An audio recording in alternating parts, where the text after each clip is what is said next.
pe sengo ya okutana bino susu lelo na émission na biso révélation kimbangu. À la coutume émission na biso to kosenga ka loyembo sima to kozonga po ete to kende to beta masolo na invité na biso mokolo mwa lelo.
Loyembo kitoko epesama kibongo na bandeko na sima ya masini pe lelo toyambi mwana mboka Jospin Loanga biso ebele toyebiye mingi pe bayebiye te ya solo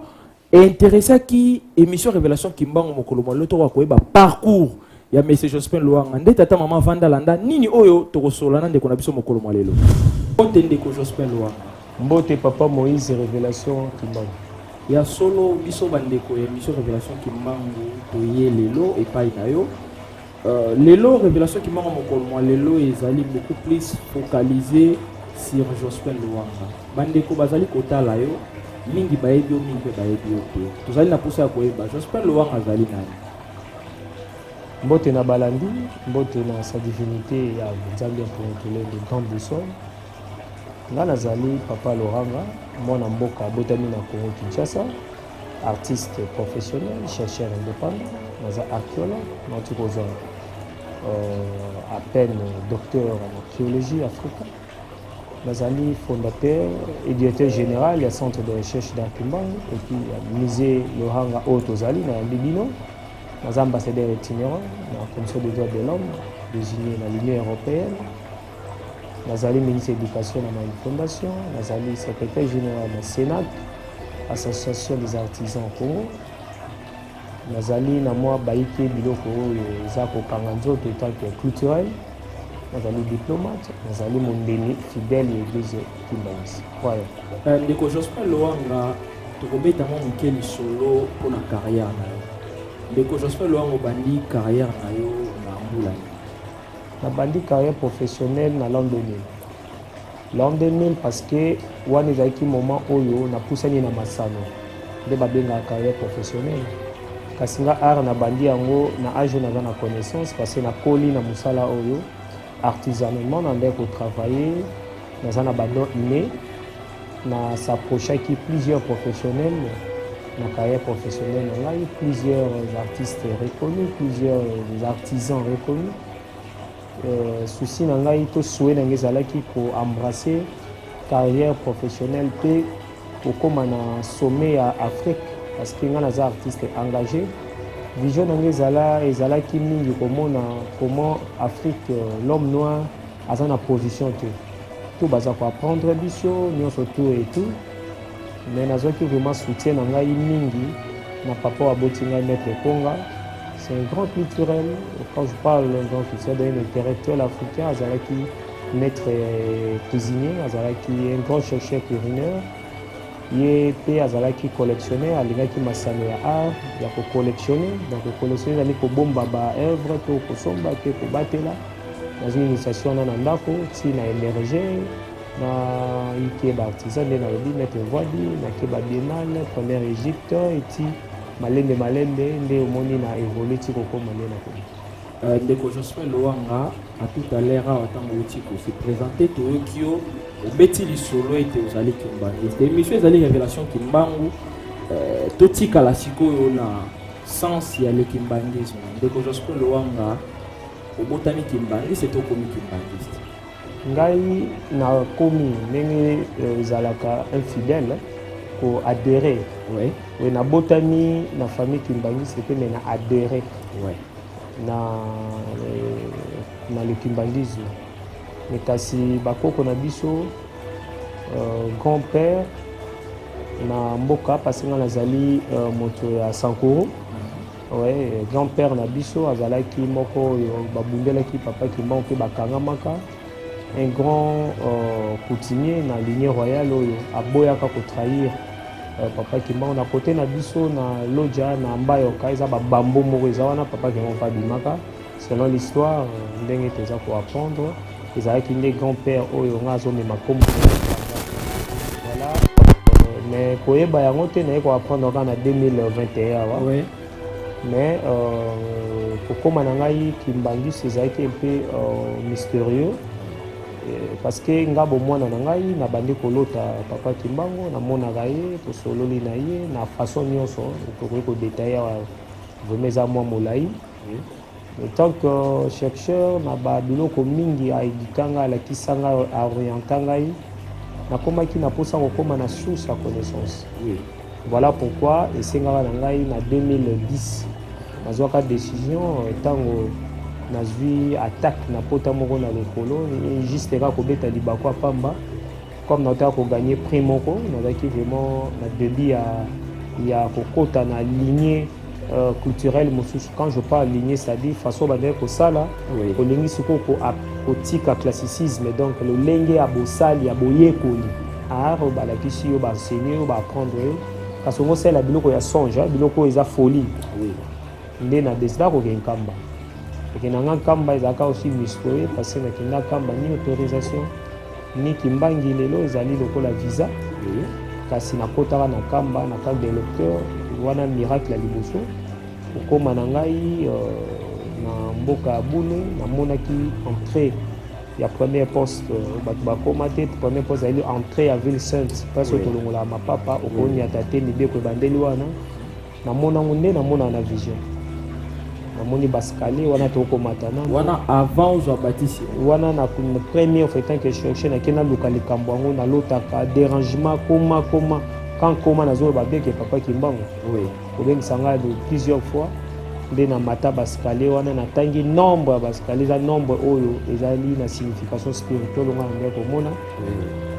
nafukami na mozole nazosambela napongi zwinga namona papa kimbangu apparaître géant ya nakotia l'histoire de 32 na kilongo babengi mausolée place papa Simon Kimbangu aza na bapapa bango banso voilà donc pongi ezwinga ntango namoni abima yebisi ngai azoloba baniage ezobima na monoko ezokwela ngai ngai natie maboko boye ayebisi ngai nyonso te ekokisami ntango ayebisi nga bongo moment nasutuki namoni bato toyaki na bango batikalaki na contrôle ya mikanda baozela badi wana aza mopaya te papa omeni na kobondela yaka tokende ayaki fete le 12 octobre plein na kamba place vraiment kotia loko ayaki te nazwi na nga mwa elamba na nga natandi na nga libanda temple wana nazalaki vraiment inaperçu nalali ntongo avant kolamuka 3 heures toke 4 heures namoni nzembo ozoyemba tata Simon Kimbangu wanongeli yalaki yalamu nza ya ville orai ebiseleme ezotona yango na bonzoto nga na olota yango na ndoto nayeba nzembo wana te nayoka nzembo oyemba likolo efungwami pakasi mo azokita na baanzeli me baanzeli bato mwindo balati pade ya mbane badesinaka nde badesinateur tosalaka me bato kaka boye nde kaka tokomonaka bato atie modoso ape boye namoni sculpture oyo bomonaki napesaki papa to nalakisaki tata mokonzi ya mboka eza mpe na musée oyo nakendaki nango cohésion africain Voilà pourquoi sculpture n'est essayé de voir pour moi. Dans mon réseau quitta. Abi yango au réaliser yango au sala au grand. Quand on a la mouki, la bête à motondo toke to kiti maya si maya ya kelo, na tulungu donc eza source maya rivière. To sokoli na ba papa tant to zongi to koti temple esili eza mokolo yo busola lobaka moto na moto ala datata na ye. Tant to bimi to teni mopanzi. Na ina idée na pesa te moi tintsana wana biso to ebeza ka offrande tant na koti na molongo ba bia papa yo zelana o eza ba kimbeleke ba ba ebite eza lokola makabo monene ya ba mouvement ba kanga ke ba 40,000 ba 50,000 ba 100,000 $. Nga moto mbongo moke zelana no kimbeleke lele ka selo ordre ya lingomba tant ba temo panzi na moni papa bengi atie ba benga ayobi na papa protocole papa ari makenesh papa na biso aza pe mokonzi monene na protocole sika ngai na tiaki kate ke ozanga namoni papa akanisi baobi babenga baaméricain moko bagéant bandeko na biso baotaka diaspora ebika bango tomate te baki vraiment bagéant bakanisi baozongisa bango papa abi te atie boye namoni aosadresse na ngai natie boye ngai atie yaka nde protocole litaka kaka mokonzi abengi naya mbala liboso namona busole de point na surtout kana naza déjà kofukama nayebi te nafukama pourquoi nayebi te loo nini nakoki kospike yango boye te ayebisi ngai okomaki na butu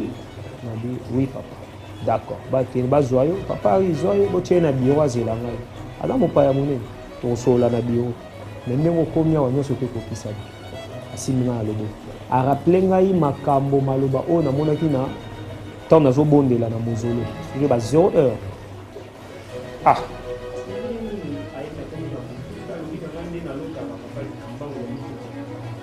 lokuta te vraiment konyamuka me bazalaki wana tosolola esi nauti kobima na ye na ozanga moko te ya bato baza wana mbala moko kotoyai na biro no ayebisi nga omoi na nsima wana musée eza zamba wana tokosala musée nalobango mingi na bémission avant l'inauguration na zamba wana tokotonga musée papa simoki bango kaka na yebisi ndeko Jospin Lwanga voilà musée eza wana zamba wana tokotonga musée place wana musée wana eza po bomba likambo kasi bino nde bato bokozala wana yo kozala wana mokolo ya inauguration bato ozotangela ngai baza boye bagrand parce na tunaka na bipapa ezoloba na Congo bagrand baebele surtout na Afrique natangi ma bakombo abi bato wana bakobanda kolelela yo mema bango olakisa bango nzela nzambe zala kaka ndenge ozali bitumbe ozala makasi me telemaka yo kaka kambe lobi nini kidi kamba ngai nde moi place busole ebimaki ya Georges Mombasa ayebi secret wana busole ndeni moto akokoloba makambo nyonso na note nazongi na explike mpe sculpture na loto abe osala yango okorealize kotambwisa ye voilà na kosala sculpture wana malembe nakomi kokenda abi kula nazongi na kuli na mama mulu loka nazali kozala na limete naluki paroisse yaki na pembeni pasteur Bandu azali mpe na nkamba balobi pasa mama mulu aye wana tozongi ne nzela moko nakoti malongi nalandi cycle na ngai papa longi na ngai papa kilo tobengaki Obama elo aza na bandali nakuli na centre d'accueil nakula sekoki parce nazalaki déjà na lingomba mosusu nazwaki libatisi ntango nakuli nabandi mpe misala na ngai groupe oyo na integraki GTK parce que GTK lokola naza artiste ndenge namema innovation ya cinéma parce na cinéaste aussi ezalaki bien na évolue ntina ndenge omoni ngai nakokenda nakomi pa makambo wana ekomi kokokisama exposé boye nasali baexposition dans tous les continents baœuvre d'art nango eza représenté nazwi baprix na mwa moke nao nazala physique nao nazala baœuvre nango représentant nazwi batitre oyo nazwi dans le néant kaka boye nakozongele nake na baparlement sud-africain nasali badiscours na baégypte yango oyo bamakambo ebele bref na bainauguration naye koconclure ke papa Simon Kimbangu Kiangani aza nzambe busole mpo makambo ya lobaka kaka na ekeke kaka na ntan wana afomona yango nazalaki papa ya bana te naboti bana nakomi meme papa mapasa bana na ngai David Jospin Jena bajumele na ngai oyo nzambe apesi ngai etout donc nakomi papa art Kimbangu alobi longola art plus tia centre de recherche d'art Kimbangu natie yango nkombo eza komema ya nzambe lelo ekomi patrimoine ya Congo eza ko appartenir maintenant na patrimoine na Congo soko beto ko luka ba bato yike ba ko ya na PNG Loranga kata mokonzi abula pesi nga document ya patrimoine ngai moko na nga moko sika dans tout ça sans compter ba mosusu eza mo important te ba matériel et tout comment de 2010 2021 ça fait 11 ans na énergie rapide bakulutu na ngai ba Yari Kalama le ADG ba papa Bitisongele ba mbuta ni kutoa bazo ba ale ki komoni ndemo kokola va encore na bandi kayo na 2000 ans ça fait 21 ans mais 10 ans les aiki na okaka ozo tepate pa malgré na participer na ba monument na ba mettre en voie de tout na moni mikili na ba biennale consort na ba yambi na omona émergence na maboko ya boussole epesi na bayike bandeko bale super bandeko nanga baze belé ba artiste voilà un peu na côté carrière na côté mondimi après oyebi kaka biso na lingombe ya mobe côté tango koye fosa nini opopola madelo telema olipa lokuta ezala zéro te na monoko yango moni le 6 ya mois on a Québec Égypte donc le 6 juin ndenga na kulaki etant que c'était là on a ko respecter libeko ko ngoma isa libeko ntiku ko kula pe ko bembuka mbala moko ko ya naza a bon chemin na nzambe na sengo ya ko se retrouver étant que congolais étant que artiste engagé étant que panafricain et tant que mondimi pe fidèle au kimbangiste ndeko Jospin Loanga o intégré en kimbangiste bandi ko sala carrière na yo pe o epate mokili mobimba alors souvenir nini ya monene ozana yango pona papa Simon Kimbangu kiangani na souvenir monene on azana yango ya papa Simon Kimbangu kiangani etake nzambe boye vivant na tembe na ngai na kotuna pona yeba na soucia boyebi na zwa chance ya koyeba pourquoi naza mokili na utaki wapi na osala nini pe na okende wapi voilà eza na bato mosusu na mokili ezala na ntina obebisa bango te surtout so moto ayebi position na ye omoni neti bamama Mikala bamama Marguerite bazalaki kaka bato me bapapa to bazwi bango bayebisaki bango ngala na témoignage ya mama Marguerite nalobi na TV te boye parce que bana na ye bakoko na ye toza baproche en tout cas baza bandeko na nga tokenda otala mama na studio na mama Rite mama zo beta lisolo ndenge papa jangi ndazwa ye na ndako na mobali abali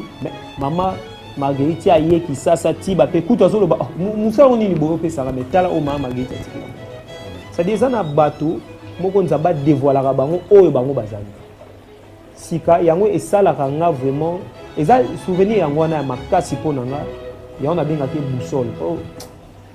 koyeba vraiment nzambe toyebi ete to mekolaka mutu po otikala oyebi ete boussole kasi yenda yebi biso ayebi so défaut no yango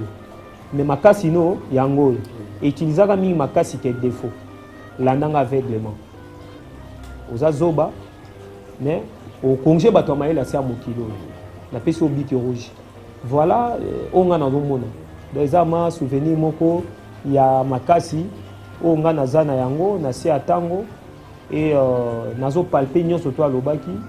nazo komona pe bitumba oyo yepe alobaki mais bitumba pona nga na osepela na makasi pamba te bamba kaka manga kotela nde libanga te manga mobeso na manga ya kotela banzindi balandaka mingi manga kotela et puis eloko moko makambo tosalaka ya mabe ebosanaka te na mémoire ya bato ke bolamu osala bolamu obosana tala Jida na slogan ne baloba wangani Yesu kasi Jida atikala mingi na histoire parce que asalaki mabe yango ezo permetaka biso tokimaka mabe mingi tosalaka bolamu mpo babolamu obosana na bango me nzambe nde moto ayebaka biso mais mabe etikalaka na histoire okomami mais so okomami histoire ya mabe imagine ndeko Jospin Loanga tozali koevolue kaka na titre na biso mokolo molelo alors babon souvenir epai tata Simon Kimbangu okanga na lobi yango toyebi ete tata Simon Kimbangu okanga nazali na baconseiller mpe na baconseiller ntango intégré lingomba omekaki mpe koapproche baconseiller na baconseiller ya biya na ntango libosa ezalaki ndenge nini so koapproche en tout cas nga utu na benga ngo cop to tika okota na cop abantu koko na biso na Rembonyama koko na biso na Lodja à l'époque na été so oboma ba so bangombe mais wana olobe na terme kinois oui po ba ya kepe ba otala fo na za artiste so yo koko mongo boye olega landa mais a sacrifier vie nzoka alaki koko te oui moto ya muntu hein mutu wala saki guide kibamba wana lobeli na côté ya famille sans en tout cas soki tokoko ta la simplicité to amour to landa yango na famille sans eza famille lelo eza na titre diplomatique koleka même ba roi sur plan sécuritaire moyen et tout mais ngata on a intégré nazaki na maturité diplomatique et tout papa Simon Kimbangu a vu déjà Christian Komi c'est un ami c'est un proche PCP moto ya bandai ko ya wana va toza ba soda molongo ngana e tant to balité to botité akoya to ko ya mama fufu kwanga et tout yena papa po salimba elo papa po azape na mwana mongala kuna na cabinet to PCP oyebe pas wana busolo oyebe pas général na bité papa na bité mais na yoka akaka papa za kwa za conseil de la sécurité na administration tous au monde a lingomba sécurité partout vanda mbilinga mbinga te hier abia papa pour accompagner na DG voilà pourquoi ninga na ki kokoma na maboko ya le général na sala 6 mois na mataka wana ba commandant lifelo wana master so di commandant lifelo te moto yem to simbi clé jour ango so yo kutene so coopérer te okoti kuna mbote na commandant lifelo ba papa ba docteur Dani ba ndeko na biso bana ba papa Tracy lelo en tout cas aza excellence monnaie nazo kamba poste moko administrative to yakina bango donc bambuta César na kuta kuna na kuta bato bele sika to ara na sanzete glace sanzete na sanzete wana to tala ndenge papa azwa ko coacher monde pour la TV mon tout pour le baptême oui vous avez vraiment que père a un costume tu a une chemise à marche foot na pantalon tissu azui li papa nyatiango mambeta oui mambeta chaussure maniatiango ga le la bongo on dirait ya 100 francs oui mais bato ba costume na ba plaque bâché ba wa génie pour na koyeba kozwa na bikuna ayete ba pambola ko ma akota lola te alors kozwa coaching administratif ndenge ba otamusa mboka papa zana architecte viens assis-toi ici allez dis-moi quoi non pas ça raison pas ça non na yebi musala na yoka non papa mona wa yoka sa nini allez anyamekila te pas ça tu viens demain à 6h na 6h 23h amoros mettre louche pour louche va accompagner architecte va yakate ozana nzala papa papi vient $100 bima kende kolia kolia balera na $100 papa ba ola samani na comprendre te malé na wa formation qui a ke baza koyeba baza connaissance universelle jour moko papa na poko c'était 18h tala ba livre belé na mona ba livre mususu na mona on a des éditions moko tondo maile na ndio tuna papa mukiliza ka ndenge ni ado otambola premier voyage na ngana sali kozala kimbangi seza on a kindaki tourner Moyen-Orient papa lozo kenda kuna bayebi likambo ya papa Sino contact na papa na voiture nazo ba papa na ba bien que le général papa zako na voyageur conseiller direct c'est lui azo coacher ngai boyete tina komi tina kozonga atindi chauffeur azunga mbala na koma même pepa na komi na ba image ba archive na ki na ko papa louche ozo zoyer siko et pas fumu na imprimer ba photo nazo ba na mbongo oyo apesi ngai faut voir mbongo ngo bolimbisanga bandeko mais eza ba makamu susu photo loba ngo po bandeko musu pe baye baka na imprimer na koma kama na papa louche boussole na bakisi biloko wana ba archive ba photo papa Simon ba 12 ans ba tout donc ça dit tanyo surtout na zalaki wana ebisinga asiko na mono koni kende les akata on so kei ozo keba foeba ozo ngozo tala te boete ti omoni ndenge toza ko émerger voilà papa conseiller direct papa Mbenza namona connaissance et spiritualité, na connaissance archéologique, na connaissance culturelle, na connaissance spirituelle. Oye boye na kota petit musée. Atiningana papa Dani, papa Arnaud et tout, je crois. Papa Fongoli, papa Alino. Na kota na mona biloko ebele ba vertico solo la na ye mbandi zani pourquoi question moko souvenir papa pourquoi ba bétonner ka kamba te pour pousser za to habiter ba ko jamais ko bétonner partout ma bele on est bigisa ya mwenga so na ke kamba na zaka na chaussette te na nyata makolo ngulu aba ma bele ne traiter kabino moyen to bétonner ngwezate ba papa batika mo makambo ebele na sololi maman conseiller direct maman Mbuta Suzanne Kwankiadi na pesa témoignage ne émission de ça qui n'ont baleleki na kende pa na Delvo na mona simplicité mona nanga mobala bika ya bondela maman conseiller direct maman Marie Mwili aya même na maisha park pona ko bénir ntambu akota musée a béni wana ko kende festival la Cannes na événement bitumba pe aka makasi fallait kana kwea maman pesa nga séance wabi to tika ote poko kwea te tilelo. Donc le président biso to benga e paza vraiment biso to la santé te na ba président Douda le fondateur ba papa Kinkoka Joseph bango to basé belé to za kawana après centenaire to vanda plus de 3 heures du temps après sanga coaching au moins maman to ça en Égypte muta coacha ki yango na tamulai ba papa national ba ka moke po ba ki occupé et ça qui papa conseiller direct papa Riguel ye azana mabomba mi ba secret caché aza dangereux parce que bateau ba yebité ba keba to sola na yabisi nga to bombi kende ba omona te. Voilà dans l'ensemble au moins Nathalie to kepa ba maman na biso nalia épaisseur à maki il y a 20 cm na maman fumwalongo wana kutokolobaté et pas ya maman nana maman boboto talaka na bi 6 mois mabunde komanga maman donc voilà né comme une organisation maman Francine nazaki on mo to moni avant na biso à centenaire ba pesa ngai kibambi ya biloko donc voilà coaching papa zamona na yo kaka azokende kuna papa azotia pression ya mokaka donc c'est dit simplicité na moni na ba papa na ba maman na ba conseiller direct na ba mbuta na biso alingomba na kei ba mbuta ko laksa biso manlako